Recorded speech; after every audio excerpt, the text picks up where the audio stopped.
very exciting. Congratulations.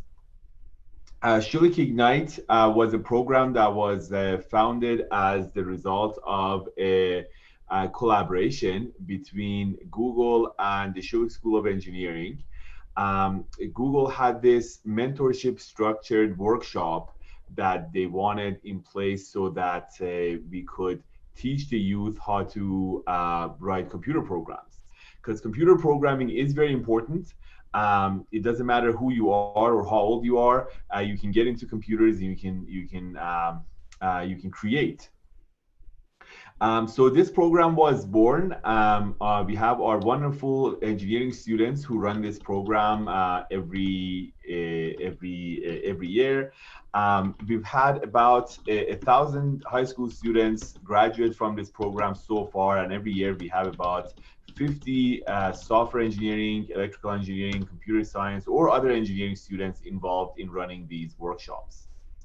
Basically, this initiative, we make you a promise and you make us a promise. We make a promise to you. So you actually you got to promise first.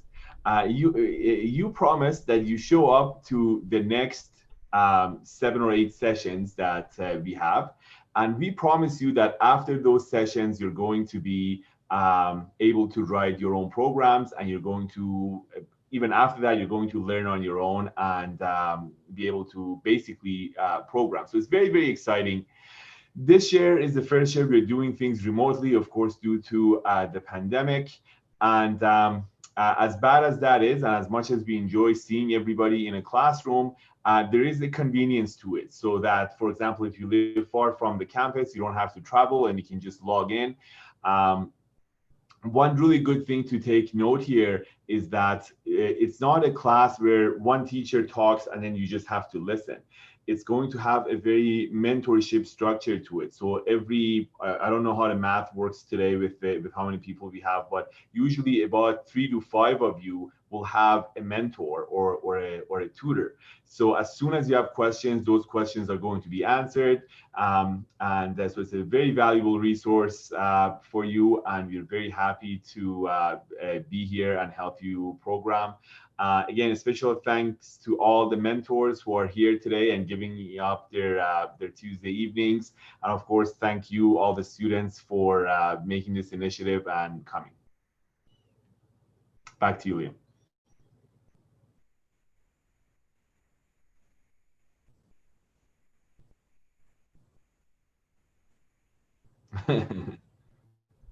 So we're now going to go to Anmal Ahuja, the current president of Schulich Ignite. She was supposed to go first, but I missed writing down her name in my notes. So Anmal, over to you. Thanks, Liam. Thank you. So my name is Anmal Ahuja, and I'm the president of Schulich Ignite. So we had an overwhelming amount of responses for our fall sessions, and it is great to have you all here. So as Dr. Moshpur mentioned, it will be just teaching the basics of Python coding, and these are 8-week sessions. The first 6 weeks will be going through basic coding concepts, and the last 2 weeks is going to be a project.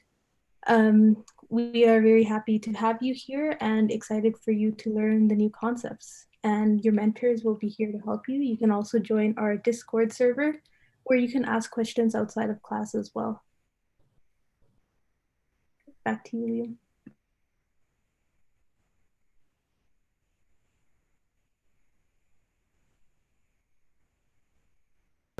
Liam. Bejat, Dr. Bejat, if you'd like to speak for a bit, I'm sure we'd love to hear. Thank you very much. And I made a slides, if it is possible to share them. Oh yeah, it is. Thank you. Okay, hello everyone, and it's great to meet you. I'm Lale Behjad. I'm a professor in the Department of Electrical and Computer Engineering, and my preferred pronouns are she, her. And Mohammed and I started the Schulich Ignite program together, hoping to get more students involved with programming and involved with activities we do in Schulich. And we are very, very happy to see you all here. So just a small land acknowledgement. I just wanted to let you know that I am here on the traditional territories of the Blackfoot Confederacy, Siksika, Kainai and Piikani and Tsuut'ina and Nakota Nation and the Métis Nation of Region 7. So I just wanted to say that we live in a time that is going to be a lot of changes. We have the climate crisis that is going to change all of our environment. We have AI and digital revolution that's going to change our work and how we do things. And it's going to be, we're also going to have biotechnology to change our bodies. Maybe we will live a lot longer and a lot healthier and can do a lot more. Even though some of these things might feel scary and hard to solve, but they also show us opportunities for humans to be able to live a lot more fulfilling lives. And that's where engineers come from. So engineers are the people who make the future. We are the ones who actually see a problem and we develop systems and things to solve them. Chemical engineers are working on developing new processes to clean our air like carbon capture, as well as things like stem cell research. Mechanical engineers are the ones who make all these things that the things that move, but also people who make sure that we can run with and have joints that won't break down a lot. Civil engineers will make all the structures we see around us, and electrical engineers are the ones who enable us to talk even over distances where we are in our houses and trying to have physical distancing, but we can actually have social connections. And software engineers are going to be the ones who make all of these machines intelligent so that we don't always have to be the ones who operate them. The machines can be actually really good people who things that serve us, not people, but things. So, and in Schulich, we have these 5 core engineering and plus geomatics engineering in our program. And we would really like to show you not only how engineers do things, but on how we do programming, but also through the mentors we're going to have, we would really like to show you how engineering looks. So this is a picture of the first cohort of the Schulich Ignite. This was quite a few years back. And when I'm looking at this picture, I see a lot of the students in this cohort who actually came to the Schulich Ignite and are now our students. And so if you would really like to sort of try Schulich Ignite program, learn some programming, do some fun stuff, but also make sure that you ask your mentors what are they doing at school? What are the interesting projects they're working on? How's the school? How are all the things that they're learning, and what do they want to do? And I'm hoping that at the end of this, you will be interested to come to Schulich and join us at Schulich School of Engineering. And that's it. Thank you. I'm gonna stop sharing.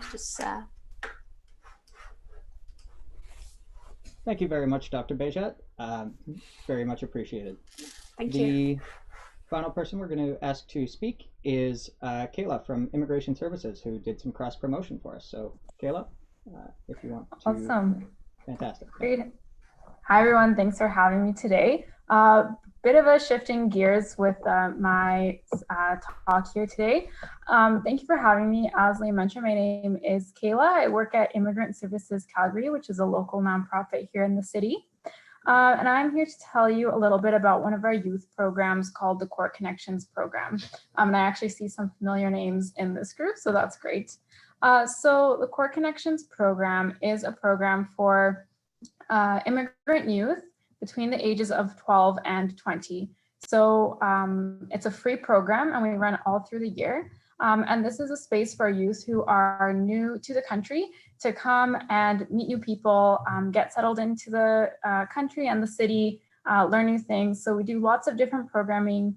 We do lots of group volunteering. We have different networking and information and skill building workshops, networking opportunities as well, fun activities, recreational activities, a little bit of everything. So as I mentioned, it's for newcomer youth between the ages of 12 and 20. In order to be eligible for our program, you must be a permanent resident or convention refugee. So I just want to share this information really quickly with you today. It's a really brief overview, but if that sounds like you or someone you know, I'll leave my email address in the chat. If you'd like more information, please reach out to me. If that doesn't sound like you, but you'd still like to be involved in the program in some way, we do also offer peer mentorship to the youth who join our program. So if you would be interested in becoming a peer mentor as well, same thing, I'll leave my email in the chat, and you can reach out to me and find out more about the process and how you become a mentor and what that process is all about. So I'll keep it brief so you guys can get your program started. But thanks very much for having me today. And as I mentioned, I'll leave my email in the chat box right now. Thank you. Fantastic. Thank you very much, Kayla. We all appreciate that. I'm now going to turn my video back on in just a second after I get myself to a point where I'm not going to blow up my computer. There we go. Fantastic. So thank you very much to all of our speakers. And we will now continue on with our presentation. So just as a brief overview of the program and what actually we'll all be doing, the way that we run the program is that it is 6 sessions wherein I will be talking at you, and interspersed within that we'll have time for exercises and for you guys to work on various different small problems. At the end of each session, we'll have a nice block of time for you guys to work on some more challenging problems. And at the end of the program, we'll have another couple of sessions for you guys to work on some projects of your own for you guys to share. So I just want to emphasize, this is very much exercise and project oriented. We do want you guys to be participating actively. That's our goal, is to get you guys some actual programming experience. And we do really value your creativity here in this program. So this is a very brief overview of the content, and as an aside, I believe I go over this later, but don't feel like you need to take notes here. All of these slides are available online. So those of you who know something about programming, this is kind of what we'll be going over. Those of you who don't worry about it. We'll get to that in due time. So these slides are all available on our website, schulichignite.com. I believe that is still accurate. So yeah, you can come and have a look at all of our content slides after we have posted them, and all of the examples that we have once those have been made available as well. And thank you to Emily for posting the link in the chat. So another thing that we've set up while we've been online is a program called Ignite Points. And so Ignite Points are points that we can award you guys during this program, so you guys can win prizes. So the ways to collect these points are consistent attendance. We'll have some quick questions exercises in, I'm going to say class, but while I'm kind of speaking, while I'm going through the presentation. The end of session exercises, you can earn points by submitting answers to those. We'll have some social media challenges going out weekly. Submitting answers to those can earn you Ignite points. And end of term projects can earn you Ignite points. So we have a couple of categories for these Ignite points. So those categories are based on how much experience you have with coding. So those of you who are totally unexperienced, you'll be in the Bug Busters category. And those of you who have a lot of experience will be in the Pythonic Lava category. So you're only competing against people within the same category. So that way it's a bit more fair in terms of how the competition is going. So each category will have different exercises to submit, and each category has its own prizes. So if you want to check which category you are in, so find your name in one of the sheets. They're labeled with the difficulty levels. I'm going to ask if somebody can post the link to that in the chat, just because my setup is very confusing to get an additional link going. but the top 2 people with the most Ignite points in each category by the end of the program have the opportunity to win some prizes. So first prize will win a $25 Amazon gift card, and second place will win a $20 Amazon gift card. So the in-class questions will be worth 10 to 20 points each. So you can answer those in the Zoom chat or by unmuting yourself and answering over voice chat. So the first person to answer correctly will receive the points. And thank you to Mohanad for posting the spreadsheet in the chat. The end of session exercises are worth 50 points each, as are the weekly challenges. So the weekly challenges are uploaded every Monday at 5:00 p.m. on our Instagram page and our Facebook page. You will need to submit a program as your answer to the relevant submission form. And there are a couple different forms for those exercises depending on which group you're in. A question from Jack Lucas in the chat is, what do points do? Like I said, the points will let you win prizes. So the top 2 scorers in each of the categories of Bug Busters and Pythonic Lava will win some prizes at the end of the program. I hope that answers your question. So this is what our weekly challenges look like over the summer. They will probably look different in the fall program, but they'll look something like this. And so the challenge will be posted. It'll have something that we would like you to replicate and an explanation. So one of the other main ways for you to earn points is the streak score, so consistent attendance. So for your first session, you'll get 5 points, and for every session that you attend in a row, you get 5 more points than you did in the last session. So we'll go over a quick example just because that has the potential to be confusing. So if Smart Puppy is a Schulich Ignite mentee who attended all 8 weekly sessions except session 6, then they would earn points like this. So they would receive 5 points for session 1, then 10 points for session 2, 15 for session 3, 20 for session 4, and then 25 for session 5. But because they missed session 6, they get 0 points for that week, and then they reset back to 5 points. So they would get 5 points for attending session 7, and another 10 points for attending session 8. Again, we have the Ignite points spreadsheet, so you can look at the scoreboard for each category. You can look at how many points you have, figure out how many points you receive for your submissions, read through the rules and the frequently asked questions. So we do recommend you go have a look at those. You can also read about the projects. So if you have any questions, feel free to ask on Discord or ask your mentor when we have time for you to do that. And again, the link is in the chat, so you can go have a look at it there. So we're now going to go back over to Dr. Moshipour to talk about software engineering and the benefits of it. Dr. Moshipour. So I'm not going to take too much of your time, as we talked about engineering a little bit, and Lale also touched base on what engineers do. We have you can vote here. So if you go to participants at the bottom of your screen, how many people here are interested in coming into engineering after high school is over? So say yes or no. So the question is, do you want to come into engineering? So you're voting yes or no. And I can't see how many people are saying yes. Liam, can you see?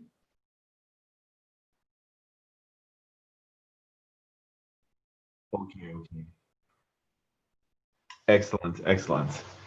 All right, well, absolutely, that's wonderful. So that's great to see. Of course, you don't have to be an engineer if you like programming. Programming is used really in anything, in any profession. It's your ability to automate tasks and your ability to be able to look at a bunch of data and process that data. So programming gives you tremendous power, and it's absolutely a necessity in today's world. You guys are the generation that you were really born into computing and seeing smart devices all over the place. So you don't need as much convincing that computers are important. But the question I do have for you is, what do you think a software engineer does? So, I mean, let's say a civil engineer builds buildings and a mechanical engineer builds mechanical devices such as cars and what have you. What does a software engineer do? And you can just unmute yourself and let me know. Share your thoughts.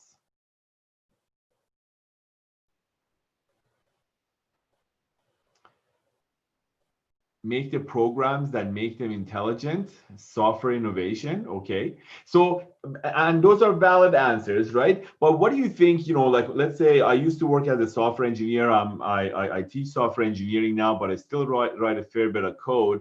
What would you imagine my day would look like?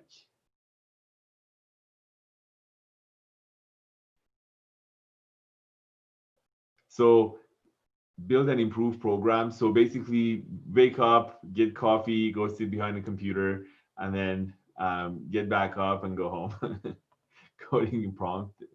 Yeah, absolutely. So there's a lot of programming, but then there's also a lot of other stuff. There's also a lot of talking to people, discovering what they want. So for example, you're writing an application for teachers, you have to talk to them and see what they want. You're writing an application for, absolutely. So there's a lot of planning, there's a lot of business analysis.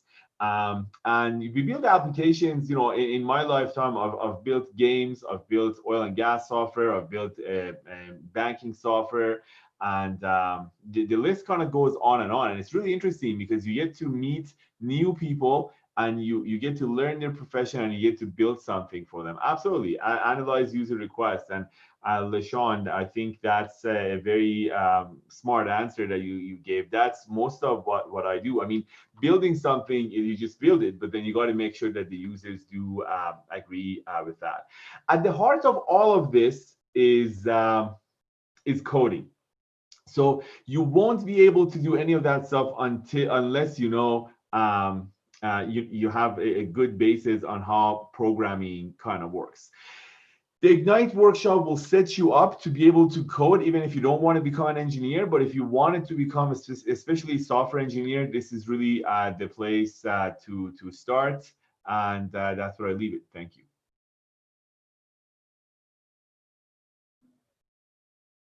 Fantastic. Thank you very much, Dr. Moshepour. Absolutely. You're welcome.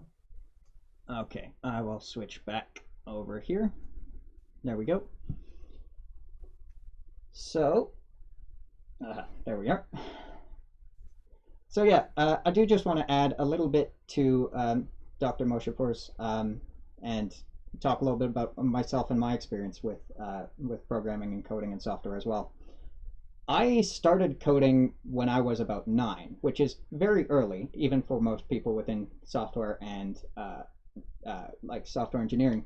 But I started working and doing programming when I was about your age, and that was about when I started to need to learn all of this stuff. I started in grade 11, and pretty much the way I learned was I got a job where I had to program.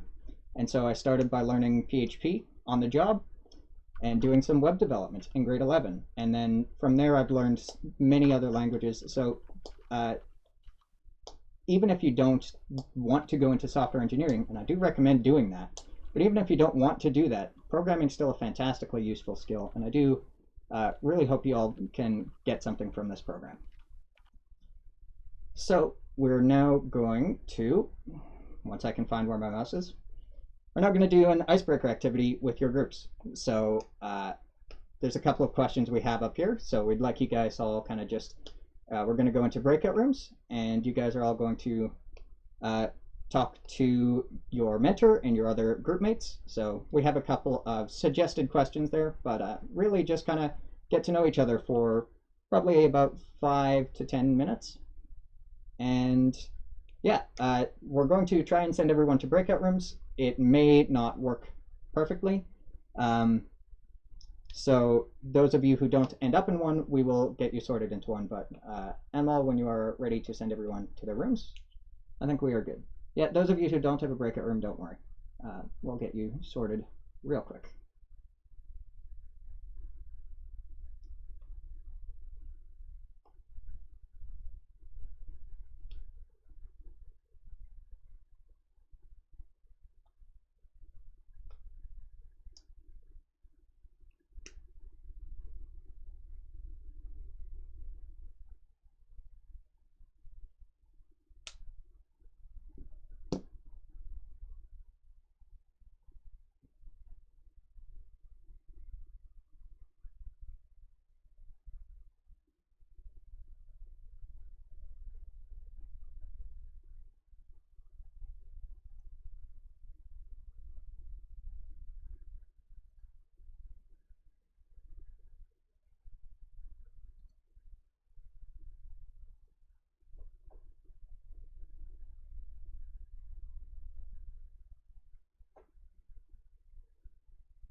4.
Yes, they should be in group 11.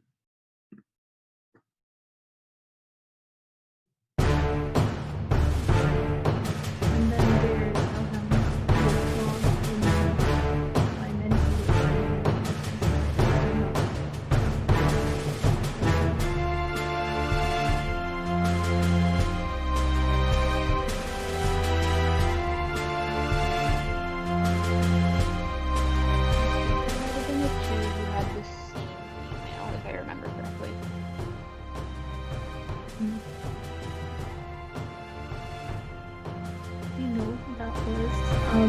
when I emailed them and then we got the emails from them. Okay. I'll double check with the other mentee list, but like if they are who I think they are, then it would be in group 11. Thank you.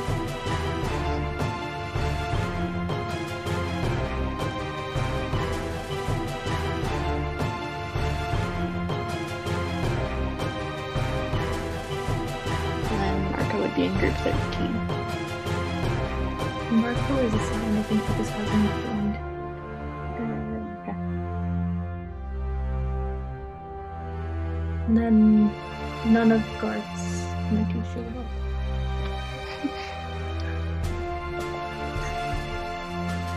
I'm so sorry. No, it's not. It never met me yet, so it can't be me, hopefully.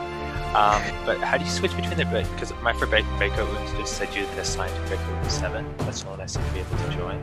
Yeah, so if you join that room and then after a breakout room like config thing should pop up at the bottom and you should be able to see all the different breakout rooms since you're a co-host, and then you can join whichever one you want. But for this,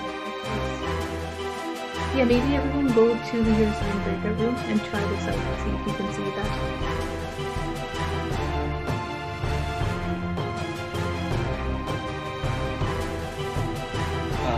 The breaker room that I was in was just me and one other mentor. It's still go. Yes, you should be in a room with just floaters, and then after you should be able to jump to other rooms. Thanks.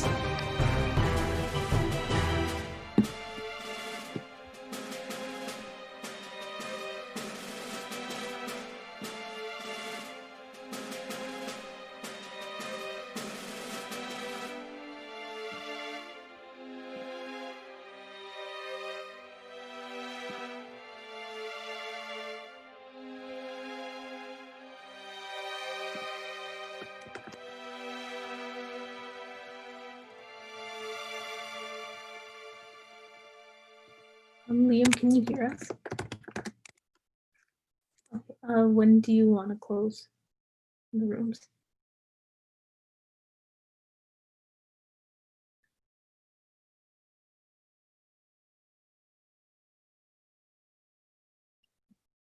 Yeah, sure.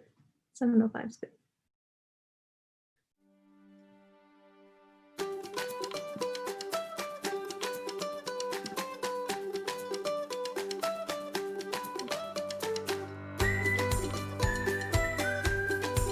bensound.com.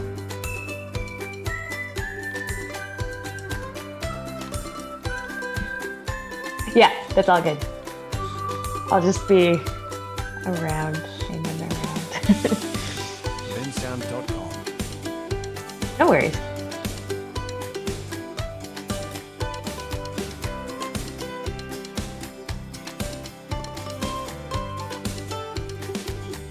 bensound.com.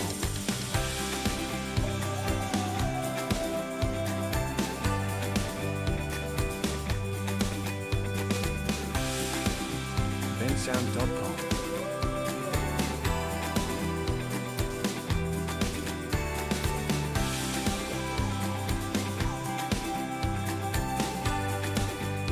bensound.com.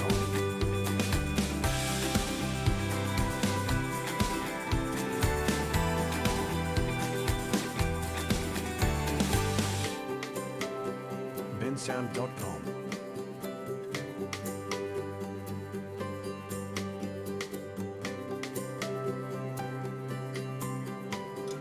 bensound.com.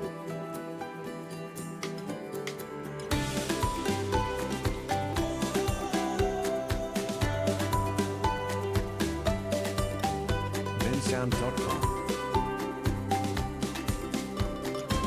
Seems like everyone's back.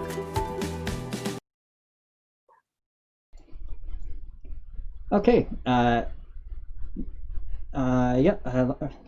Looks like I'm good. So welcome back, everybody. I hope you enjoyed our little icebreaker activity.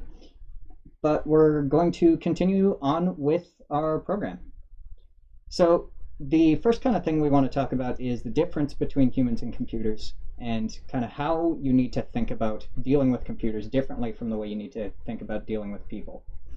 So if you want a person to do something, you can generally ask them to do it, and most of the time they'll kind of just get it if your question is not as specific as it possibly might be. So if you ask somebody to go get you a glass of water from the other room, they'll know that they need to stand up and then open the door, go grab a glass, put the glass under the tap, turn on the tap, wait for a bit, turn off the tap, come back, and then give you the glass of water. A computer doesn't know that. It doesn't know stuff like, it doesn't know any of those individual steps, and if you just say, get me a glass of water, it wouldn't know how to do any of those individual steps, or even to break the problem down into steps like that. So it's totally different. What you need to do is describe to the computer every single step along the way. And doing something like getting you a glass of water is a very, very complicated task, because even doing something like get up is now many, many, many steps where it's you need to lift yourself up, stay balanced. Moving around is lots of literal steps. So all of that is really, really complicated, but there's a lot of stuff that's more simple that is still, it still needs to be broken down into steps for the computer because it doesn't know what you're asking. So that's kind of the fundamental difference, and that's where a lot of the difficulty of programming comes from, is figuring out how to break down what you actually want the computer to do into things it understands how to do.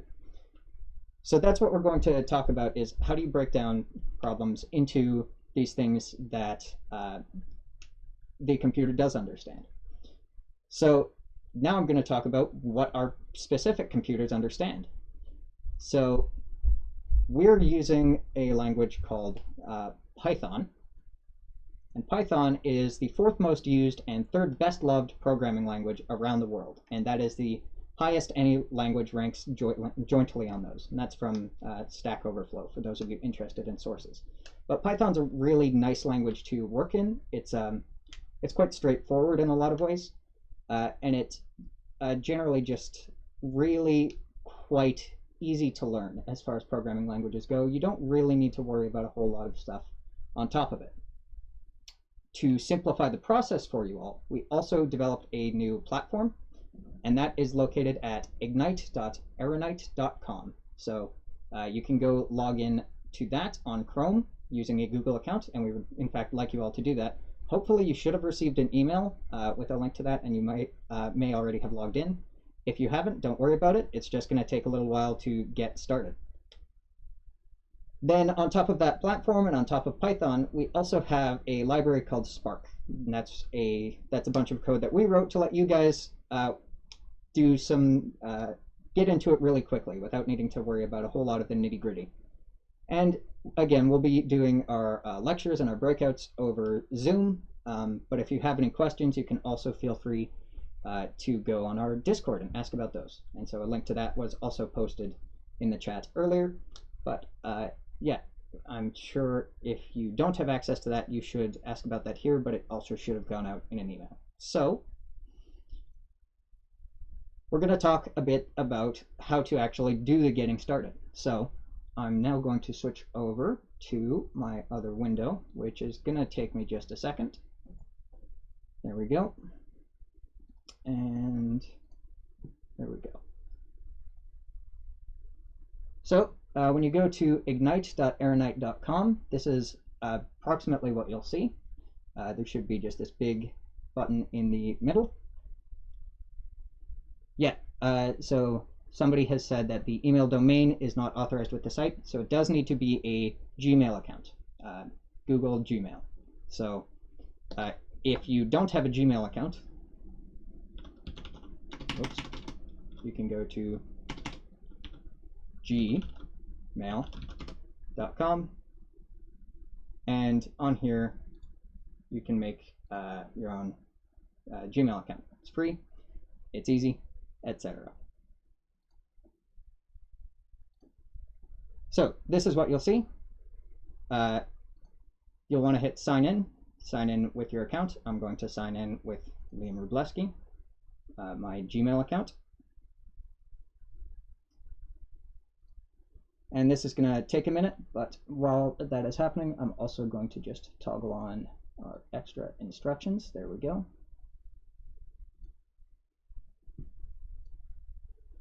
So given that we've got a whole lot of people accessing it, and it kind of needs to do some work for every one of those, it might take a bit to get going here.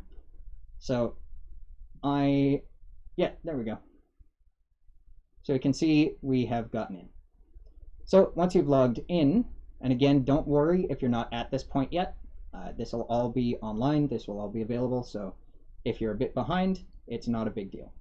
What we're going to do is go to File, New, Notebook.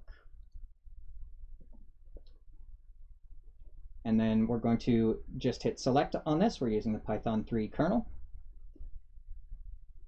And then we have a couple of toolbars, as you should be able to see in the bottom right of my screen. So the plus button here is on the second toolbar, and down here, further down, we have our cells. So the top toolbar has all of our kind of standard stuff. This is our kind of programming toolbar, and then we have our cells, and that's where we will actually be doing programming. So you can have as many cells as you want. So let me just add a few more just for fun. Yep, so just with Gmail accounts online should work. So to get the very basics of getting started, I'm going to type !pip install !upgrade Schulich-ignite, and then hit play. So it's going to say a lot of things. I've already done this, so mine says requirement already satisfied a lot. But yours, because you may not have done it, you might see some other stuff here. But this is something you should do pretty much when you start it up. Liam, it's a little blurry. Okay, let me see if I can make that any better. If I just zoom in, how does that work?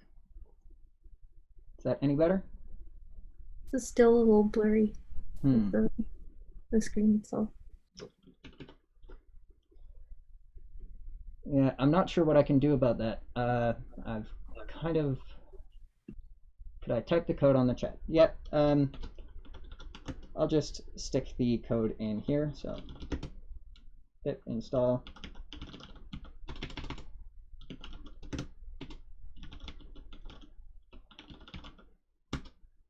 So I do apologize for the blurriness. I will try and sort that out for next time. I'm not quite sure what the issue is, but we will see what it is. And hopefully for next week, that should be resolved. I have, whoops, accidentally sent that message privately.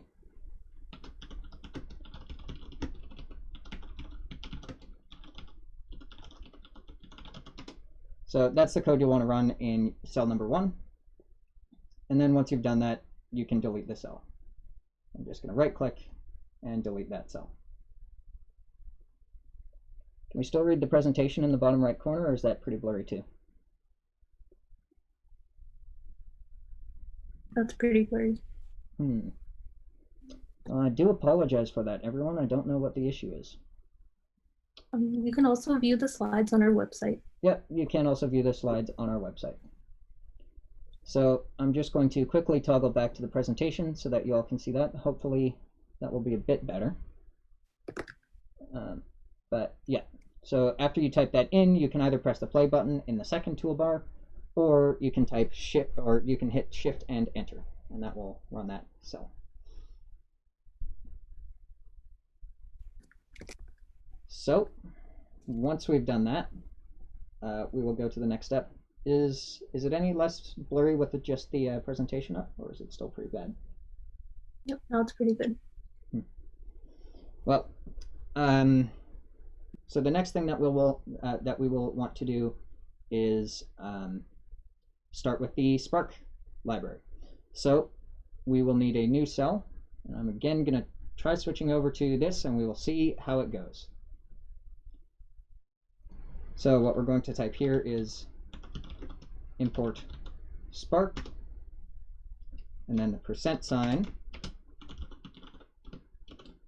reload sub ext, so that's underscore, sorry, reload underscore ext, Spark, and then we will again want to press the play button in the second toolbar or press shift and enter.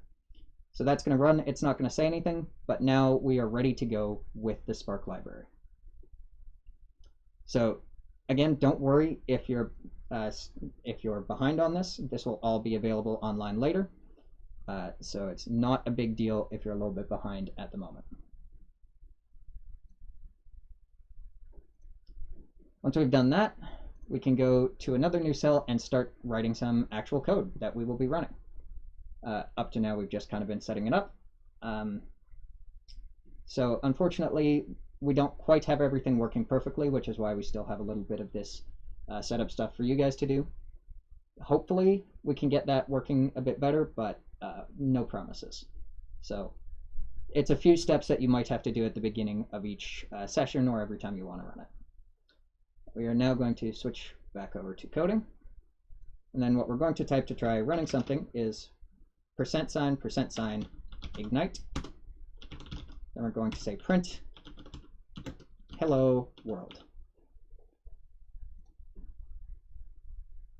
And if you hit the play button or shift enter again, then you will see it says done drawing, and then it prints out hello world. Question in the chat is, does the run button run everything or just what is in the cell? It just runs what is in the current cell. Good question. So this is a very basic hello world program. So what we've asked the computer to do is print. That's something it knows how to do, is just write out the words that come afterwards. We've asked it to print hello world, and some of the formatting of that we will get into in just a minute.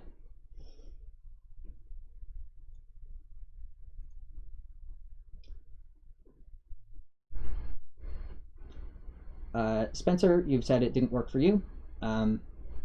Make sure that you do all of the steps that we said. So pip upgrade, Schulich ignite, and then import Spark, reload the Spark extension, and then ignite print hello world.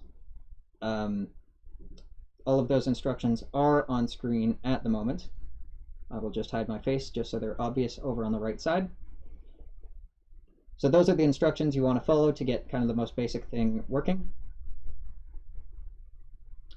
Okay, so it's not working for some people. Those of you for whom it isn't working, we're going to go into breakout rooms. You can talk to your mentors individually about that. Yeah, we just kind of wanted to get the get these basic instructions across, and hopefully we can get that resolved for you all when we go back to our breakout rooms.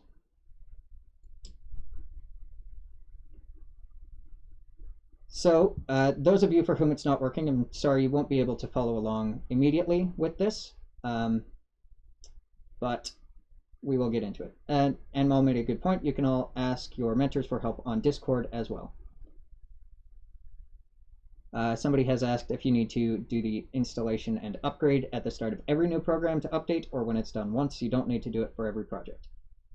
It should be every time you start up the server, so pretty much just the once, or whenever we do an update to it, and we will let you know if and when we do that, so that you can do that as minimally as possible, but you can also just run it every time. It's not a super significant thing to do. Good question. So, the basics. So for now, when we're writing code, we're going to put everything inside setup. And so this is going to be kind of our template, is we're going to say def setup, followed by some parentheses, followed by a colon, and then we're going to have some code below that, indented by one tab. We'll explain exactly what that means later on. For the moment, we're just going to run with it.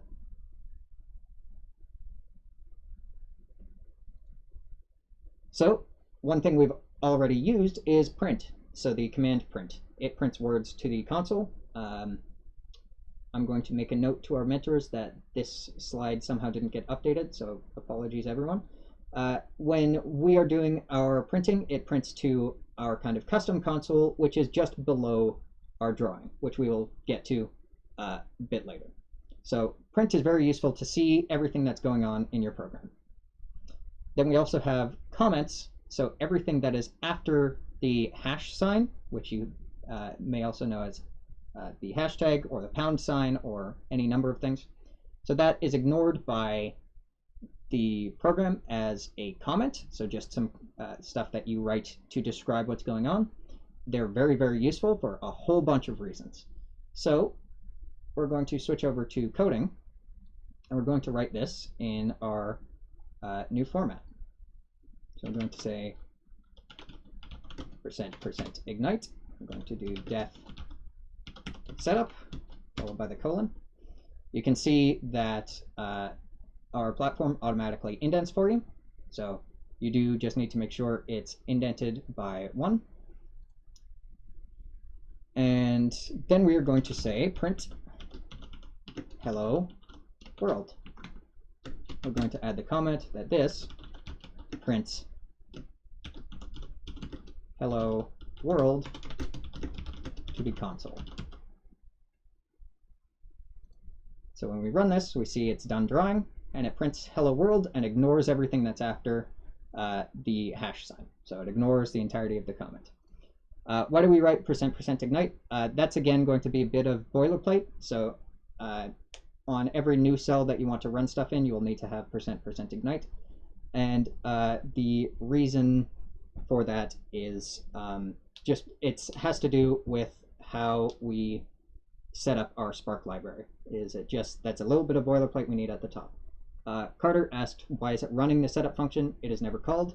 That's part of the library we've set up. So the way that it works is it will call our setup function behind the scenes, and some other functions as well are just going to work a little bit magically. Jacob, %% ignite. Again, you can go over that with your mentor when we go to breakout rooms, or on Discord right now if you are on there. You can ask them about that. Okay. So that's our first real bit of code. We've put print hello world and some comments into setup. The next thing we're going to do is size. So the library we've written is based off of a previous platform we used called processing. And so it's very much based around drawing. So when you are drawing, you need a screen to work on. So we're going to set the size, width, height. And we're going to do that in setup as well. So switch over to coding. We'll say size, let's say 800, 600. And so when we run this, you can see there's a lot more white space. Quite a lot of white space because I had to zoom in so much. Hopefully that will not cause me issues later. We will see. So that sets up our screen to draw on. And the next thing that we want to do is start drawing some stuff.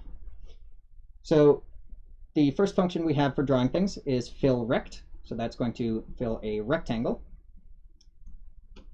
And it takes in 4 parameters. So those parameters are x, y, w, and h. So x is the x coordinate of the top left corner, y is the y coordinate of the top left corner, w is the width of our rectangle, and h is the height of the rectangle. And one thing that's a little bit unusual that you may not be used to is that the way we do coordinates is we count from the left and from the top. So the top left corner is 0, 0. And if you wanted to be somewhere in the middle, then you would need something like 400, 300, because you're going 400 in from the left and 300 down from the top. So we're going to swap over to here, and we're going to just add on. We'll say fill rect, and let's put it at 100, 100, and we will make it 200 wide and 150 tall. And let's see what happens. So you can see it's drawn a rectangle somewhere in here. So this is position 100, 100. It's 200 wide and it's 150 tall. The next shape that we're going to talk about is fill circle. So fill circle is very similar to fill rect. It, instead of taking in 4 parameters, it only takes in 3. It takes in the x position, the y position, and the diameter. So x and y here, instead of referring to the top left, refer to the center. So x and y refer to the center of the circle, and then d is the diameter. And I will switch us back over to coding again. So let's just add on to our square. We're going to draw a circle that is going to be at x position 400, y position, let's say 70, and diameter of 120. So you can see we still have our previous rectangle, and now we also have a circle.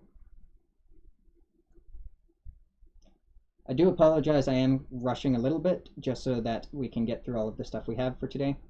So we will do our best. What are the units? The units are pixels. So we set up our size as 800 pixels by 600 pixels, and then we are drawing in units of those pixels. Good question. So quick question number 1. Answer either by unmuting yourself and answering, or in the chat. So the question is, what values of x, y, and d would give us a circle with a radius of 50, whose edges of where the edges of the circle touch the top side and the left side of the screen?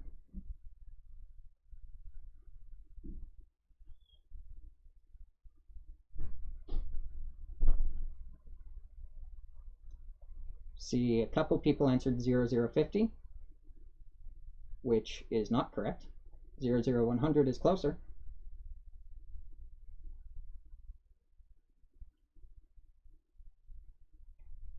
And that looks to me like Carter has it with 50, 50, 100. So yeah, we want to set, because our coordinates describe where the center of the circle is. So if we add on another circle that is at the position, let's say we'll do fill circle at 0, 0, 100. This will give us a circle with a radius of 50, but the center of it is at the top left corner. So we lose the we lose 3/4 of our circle, and it's touching in a technical sense, but not the way that we wanted. So congratulations, Carter. And now we will continue. So the next thing that we want to talk about is colors, because right now we're just drawing in black. So the way that colors work here is a bit like if you've ever worked in MS Paint or in any other painting program, how you first pick your color and then you draw, and everything you draw after that is in that new color. So if we want to draw say our third circle, then we would do fill style, which is this command on screen right here, right before we did the fill circle. So there's two ways that we can do fill style. We can either use very variable amounts of red, green, and blue, or we can just use a color string. So not all of the colors that you can think of will work in the second style, but a lot of them will. I had to write out all 140 different colors. Most of the ones you're going to think of are in there. So I'm going to switch us back over to coding. So we'll leave our rectangle. I'm also just going to temporarily turn off. Whoops, that was the wrong one. There we go. Temporarily turn that off. So we're going to leave our rectangle in black, and then we're going to say fill style. And let's draw this one in 100% red. So we have the maximum amount of red, which is 255. No green, and no blue. And so if I run this, then this will draw both of our circles in red, because I pick the color red and then I draw two circles. If I want just the last circle to be a different color, then we can do fill style, and we can say something like, we'll just go with a simple blue. And you do need these quotes. We'll get to that in just a minute. So if we run this now, we see our original rectangle is in black, then our first circle is in red, and our second circle, which is cut off, is in blue. Oh, and I guess I will just demonstrate that this actually does touch the top left corner. There. You can see on the left side it just barely touches, and on the top it just barely touches. Okay.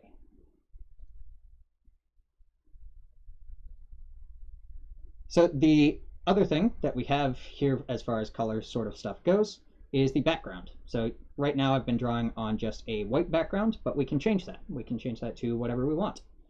And this works pretty much the same way as far as the colors go. You can specify your red, green, and blue amounts, or you can specify it using a color name. So I'm going to switch us back over here, and your background needs to come first before you draw anything else, so that you are drawing on top of your background. So we'll say background, let's make it a nice green. So 0 red, maximum green, 0 blue. So if we run that, you can see it draws our whole canvas. It covers that in green, and then it draws on top of that what we've asked it to. Okay, we now have our first exercise. We are running behind, so we're going to probably give you a bit less time than we normally would. So you can see it says 10 minutes. We'll probably do just about 5. Somebody asked, why doesn't it include the hello world? It actually does. It's right down here at the bottom. So printing will print below your drawing. Great question. Yeah, so Anmal, can you send us to our breakout rooms for 5 or so minutes? People who are having issues, ask your mentors there if they're not already resolved. And yeah.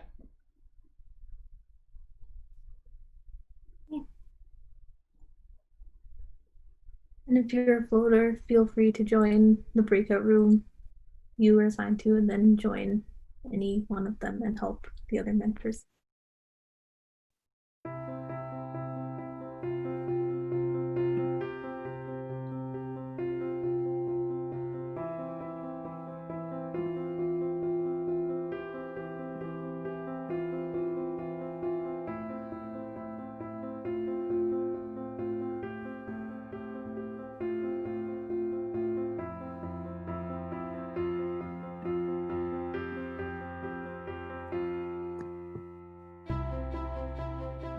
time? Should I call everyone back at 7:40?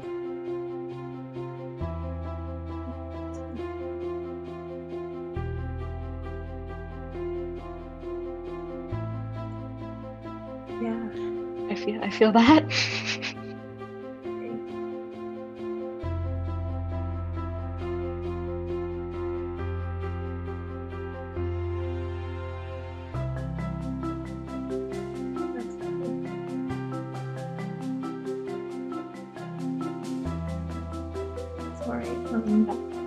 And then you're recording this, right? So you can post it to YouTube for Saturday students who missed a lot of the content.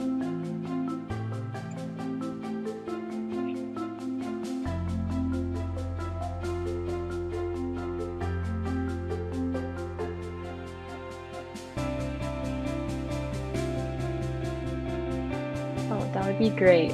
Also, because the way you have it set up, so you have the code window and the slide in the bottom, I don't know how to do that, but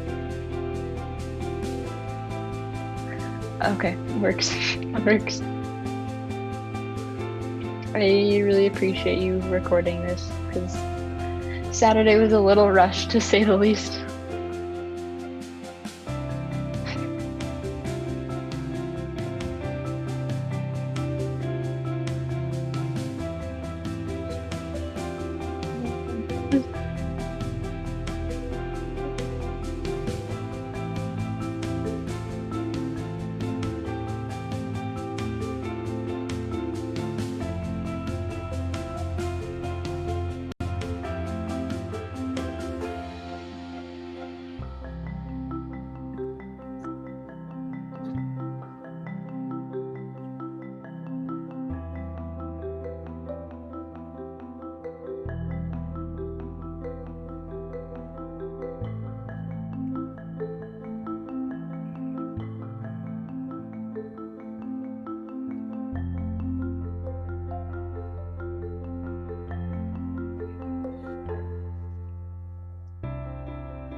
I think that happened in the summer session for the first weekend.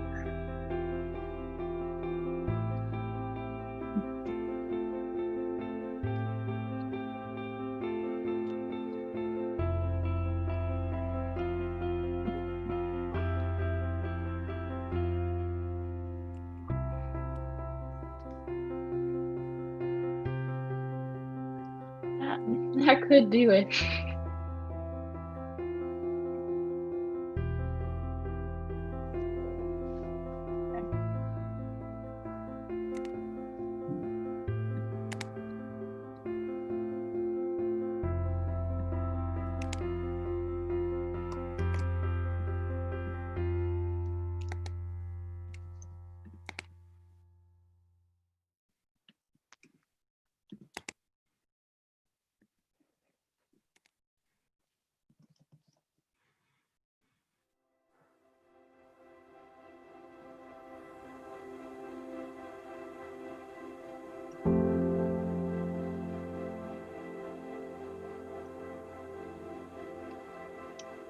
Seems like we had 49 students today.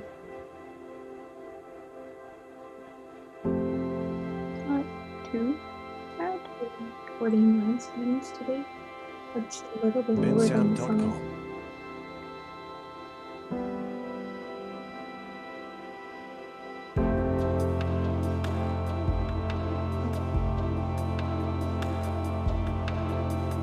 bensound.com. Yes. bensound.com. What room were you in?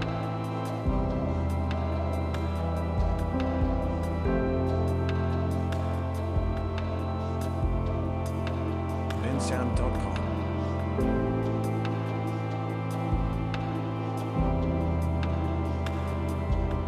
You should be able to join now. Do we know how bensound.com. many we had on Saturday?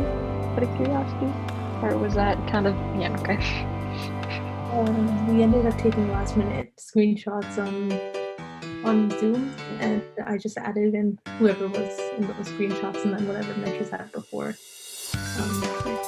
But no idea how much we actually had. That makes sense, yeah.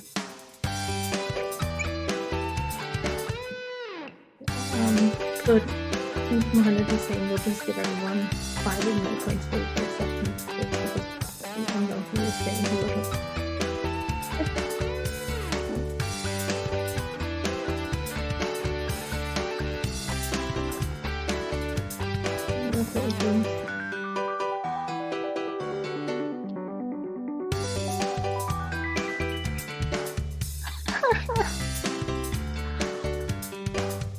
I love that.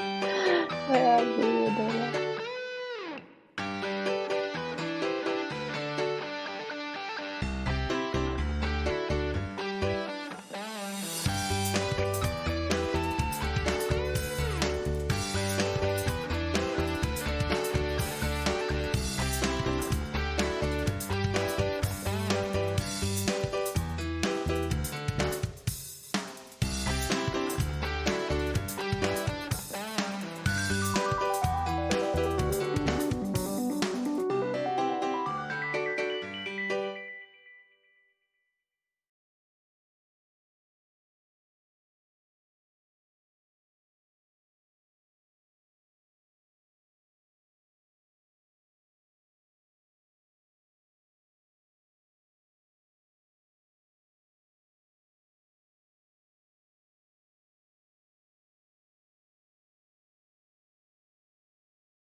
Okay, looks like we have just about everybody back. So we will continue on. Again, apologies everyone for kind of the rushed nature of this evening's presentation. We're just running a little bit short on time because we had a lot to say and didn't quite count on how long it would take to say it. So right now, when you do stuff, you will need to manually save your work, which is kind of unfortunate. We were strongly hoping to get that working. I have also been asked to tell you all to rename your notebooks to the following, and this is quite the thing. So I'm going to switch you over to my notebook and demonstrate. So I'm going to go rename notebook. Currently it's called untitled2.ipynb. So what we want to name it to is lecture 1 underscore Schulich Ignite fall 2020 underscore fall 2020 underscore Tuesdays underscore, and here you're going to have your username. So for me, it's larubel dot fix g suite and dot ipynb, and that's just for the platform guys to make sure that everything works out correctly. I'm sure somebody can post the schema for that in the chat. So I believe I have that all correctly. Anmol, does that look right to you? Muted. Yes, it does. Yeah. I will send the outline on the chat as well. Fantastic. Peter did. Peter sent it. Thank you, Peter. So I will rename mine there. Okay. So yeah, as stated right now, if you want to hold on to anything, you'll need to manually save your work. So select the cell.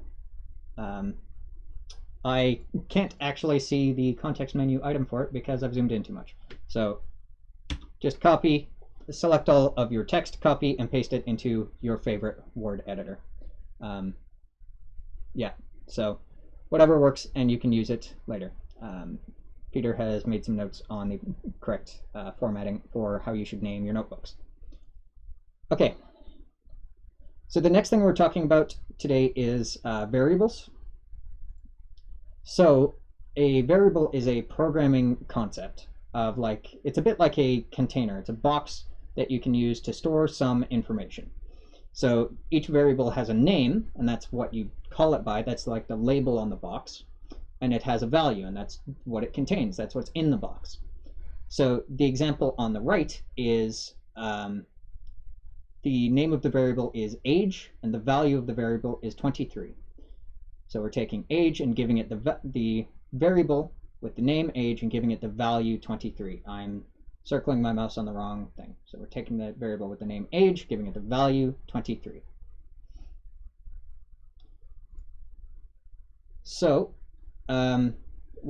variables also have different types. So integers, the kind of most basic type is integers, and integers are very straightforwardly integers. So no decimal numbers. So all of your counting numbers, 0, 1, 2, 3, 4, etc., but not 0.5 or 0.7, etc. Yeah, and it includes negative numbers as well. So -1 is an integer, but -0.5 is not an integer. Okay. There we go. The next type is float. So these are for your decimals. So positive and negative. So 3000.29 is our example. So we have the variable named salary, and we give it the value 3000.29. So 0.5 would be a float. -0.5 is a float. Pi would be a float. Any of your favorite math numbers are probably floats. You can also store integers as floats, but it's just like having a 2.0 sort of thing. So the next type is string, and we've actually been using strings a bunch already. So strings are kind of a fancy name for text, or a string of letters. So when you want to make a string, you wrap the text that you want it to be in quotation marks. You can use either double quotes or single quotes, but it needs to be the same on both sides. So we have a couple of examples there.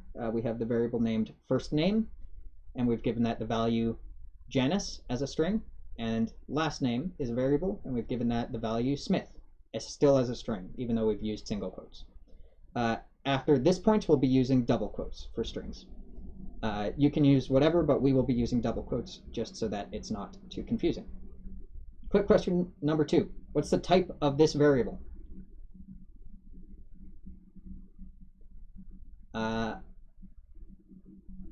There's a lot of people saying float, and that's not quite correct. I do see Carter as first on saying string.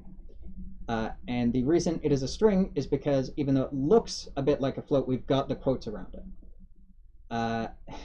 So this is the string 10.17, not the floating point number 10.17.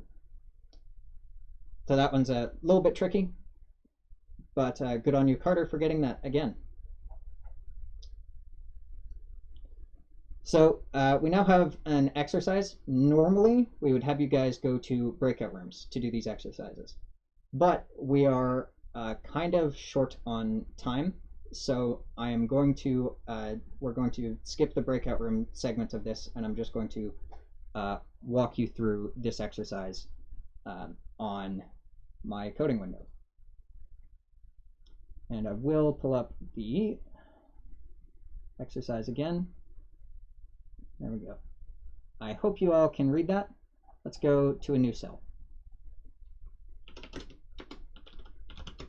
So we'll do def setup again.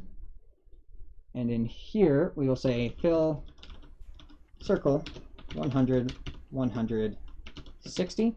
So we've made a circle at position 100, 100 with diameter 60. I do also need to set up a size. So I'm going to do size 400, 400. I do need to do that first. I am sorry. Also going to drop in a quick background. And we're going to just make this gray. So, and I also need to change my circle color. So I'm going to say fill style, and we're going to draw in white. So we're drawing in white. We've drawn our first circle. We're going to draw another circle. This will be the kind of center of the snowman. So this is 100, 155, 75. Whoops. And a third circle, 100, 220, 115. So if we run this,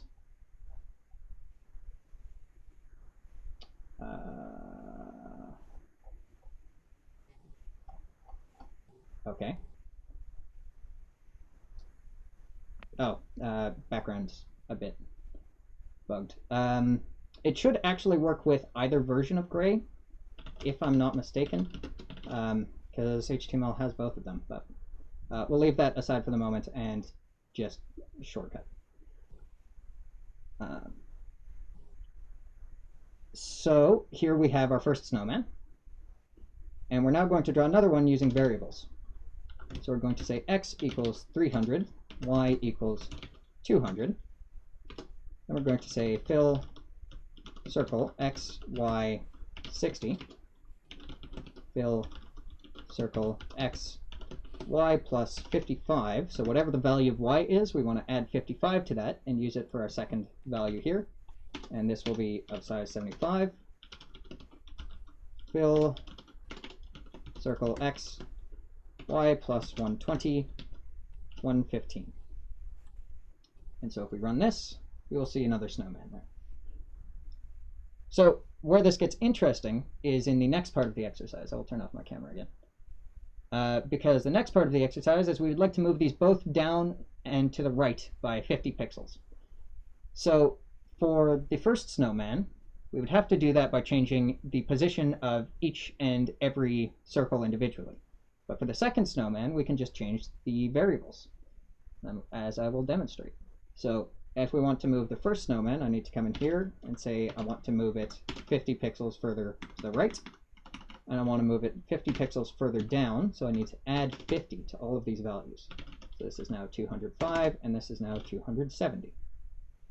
Whereas for the second snowman, I just need to change that and that. And this all stays the same. And we can see my second snowman started going off the bottom right hand corner of the screen.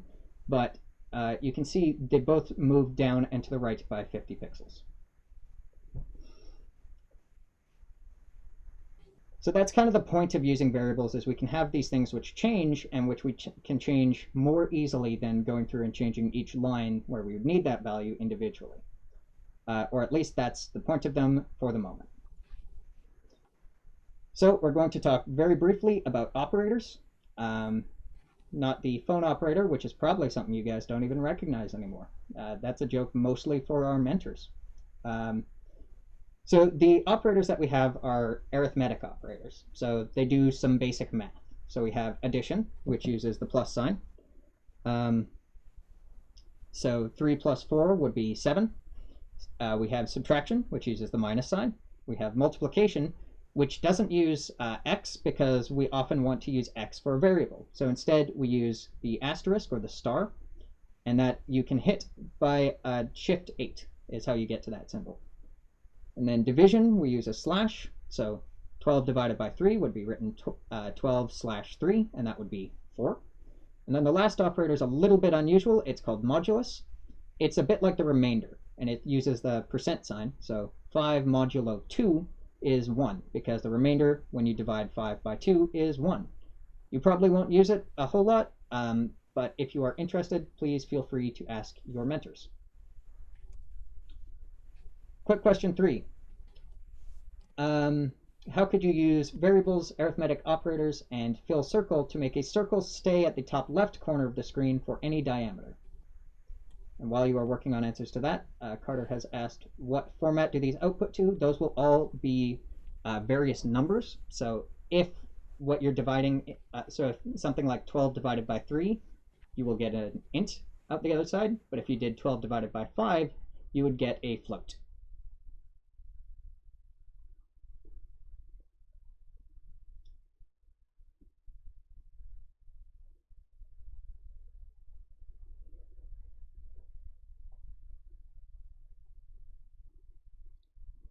So we have a couple of people who are, Carter is on the right track, but that's not quite right.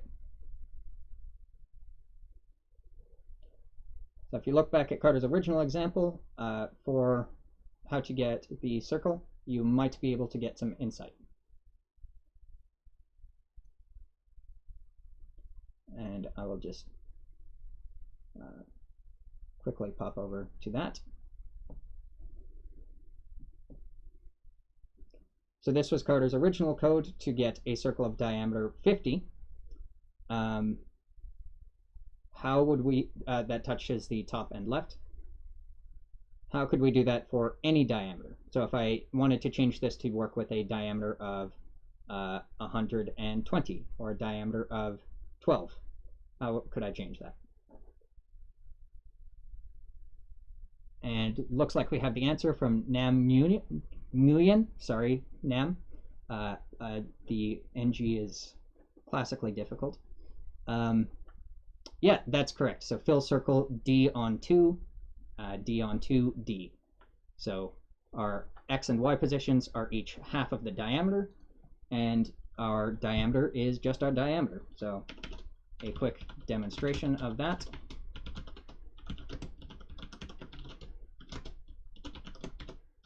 Size 400, 400. D equals 150. Fill circle D divided by 2, D divided by 2, D. So if we run that, we can see that we get a circle that touches the top left corner. If I change this from being 150 to say 70, it still touches the top left corner. So well done. Okay.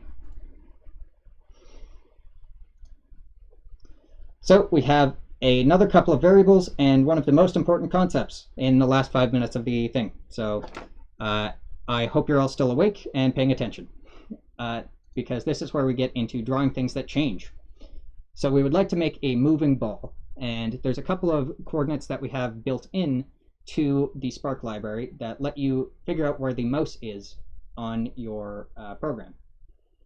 So using mouse X and mouse Y, you can make some pretty cool stuff. So just by doing fill rect mouse X, mouse Y, 50, 50, we can make a box that follows our mouse around.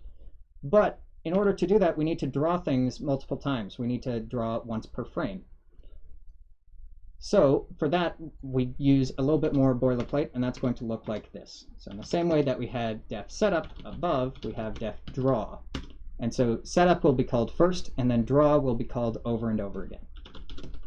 So we will now say fill rect, mouse X, mouse Y, 50, 50.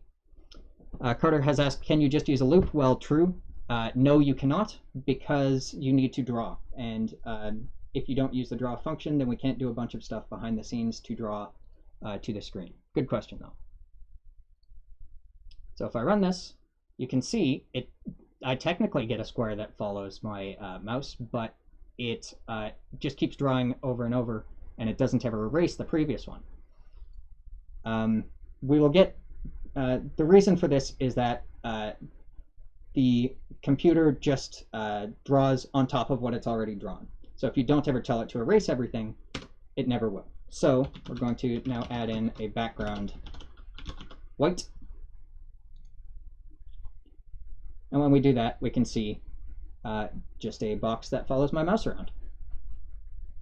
Richard has pointed out that we will use loops later on, which is correct. They are very useful, but we cannot use them in this particular circumstance. So the draw function here is kind of the most important thing for making things which change over time. So every time you want to do something that changes, you need to be drawing it in draw. Because you note that our circle, even though I still asked the program to draw a circle, that's still in my setup. Because I draw a background on top of it every frame, that circle goes away. So if you want something to stick around, it needs to be in draw. Okay, we have now finally reached our end of session exercises. So we will not have time for you guys to really go and work on these.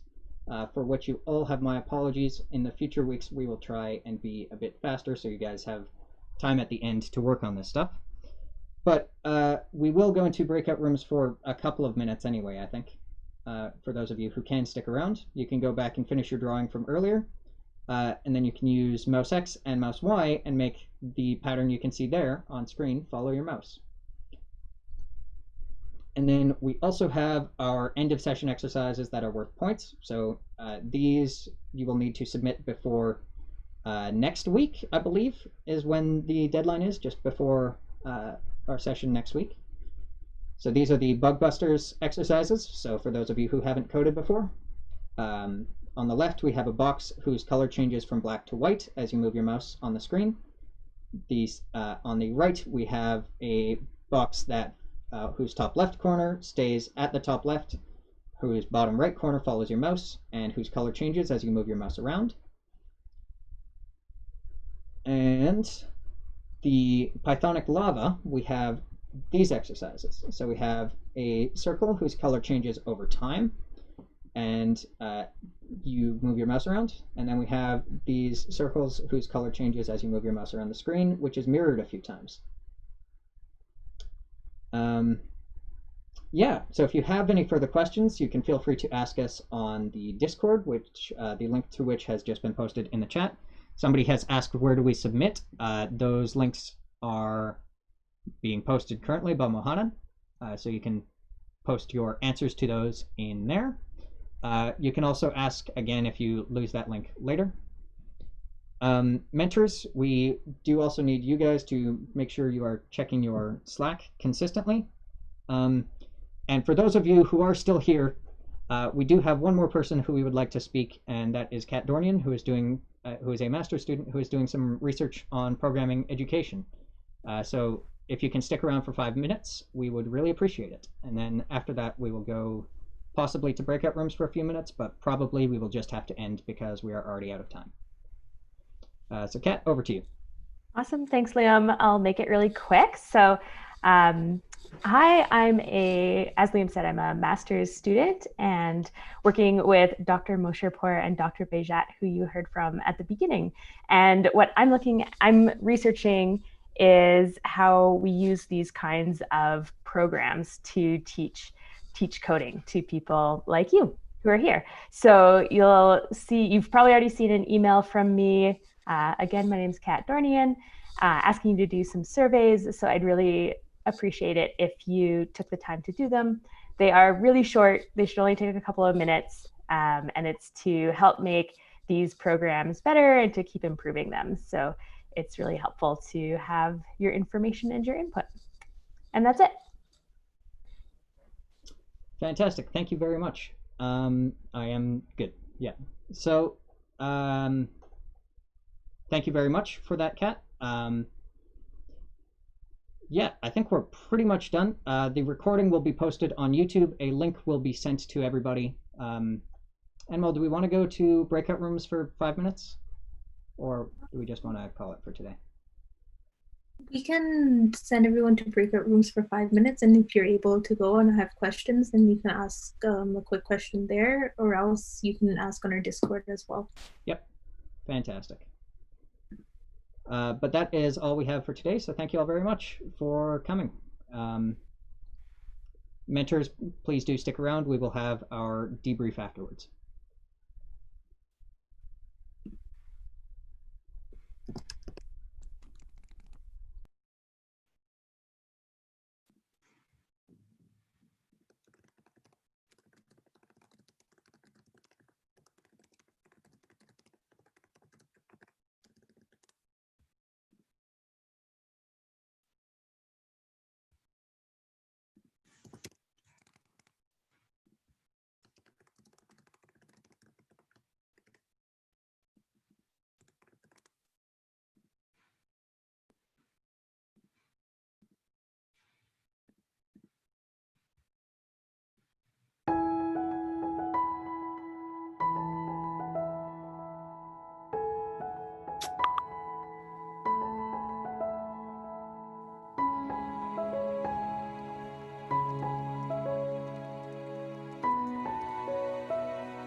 I am closing all rooms.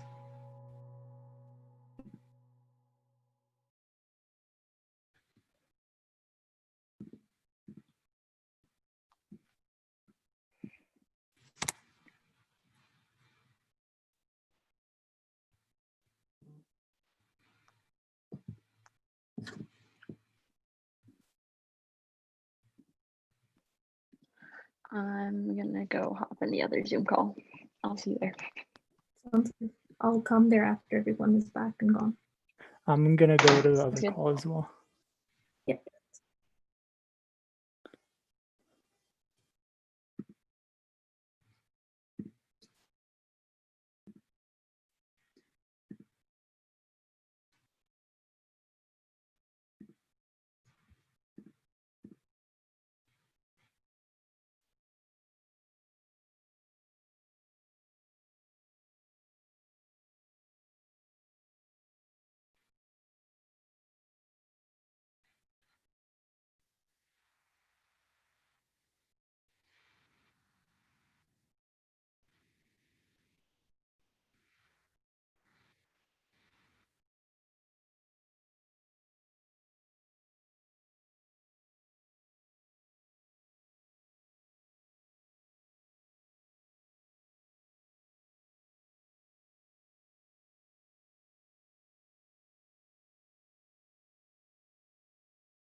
Great, let's just wait for everyone to get here.